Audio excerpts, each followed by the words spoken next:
Hi everyone, তোমাদেরকে তো দেখিয়েছি এটা আমি জাস্ট ক্রিয়েট করেছি।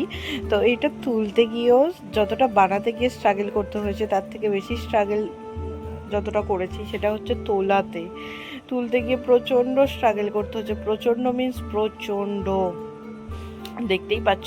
আমার তো এটা করতে মোটামুটি 7-8 মিনিট টাইম লেগেছে, যেটাকে আমি ফাস্ট ফরওয়ার্ড করে দিয়েছি। তাই হাতের অবস্থাটা দেখেছো কী অবস্থা হয়ে গেছে। যেহেতু এগুলো কালার, তো সেহেতু তো অবভিয়াসলি এটাই হবে। কালার আই সাইডে অনেক কিছু রয়েছে, তো মুছেও হয় না।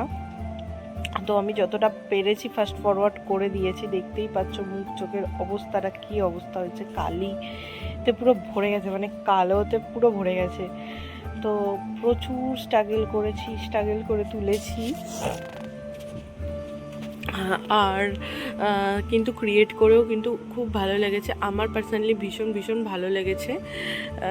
জানি না কেন ভালো লেগেছে, বাট ভালো লেগেছে।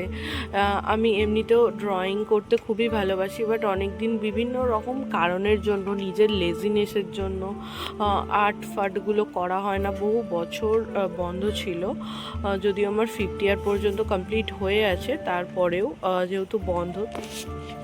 তারপর দেখো, এইগুলো করার পর যদি স্নান না করা হয় একদমই চলে না। তো তারপর আমি স্নান করতে গেছিলাম। তো স্নান করে চলে আসার পর যেটা করতে হবে, যেটা না করলে মনে হয় না বেঁচে থাকবো, সেটা হচ্ছে স্কিন কেয়ার মাস্ট বি দরকার। তো ফেস ওয়াশ তো অবভিয়াসলি করে চলে এসেছি, ট্রিপল ক্লিনজিং করেছি আজকে ফেস। তো তারপর এসে টোনার ইউজ করে নিয়েছি। তো রিসেন্টলি আমি জোভিসিক টোনার ইউজ করি, তো মাস্ট মোর রিফ্রেশিং কিউকাম্বার টোনার। তো ভীষণ রিফ্রেশিং। আর আমি যে কোনো জিনিস ফ্রিজে রেখে ইউজ করি, তো আরও বেশি রিফ্রেশিং লাগে। চলো এটুকুই। তোমাদের ভালো লাগলে অবশ্যই একটা লাইক করে দিও, আর অবশ্যই জানিও যে তোমাদের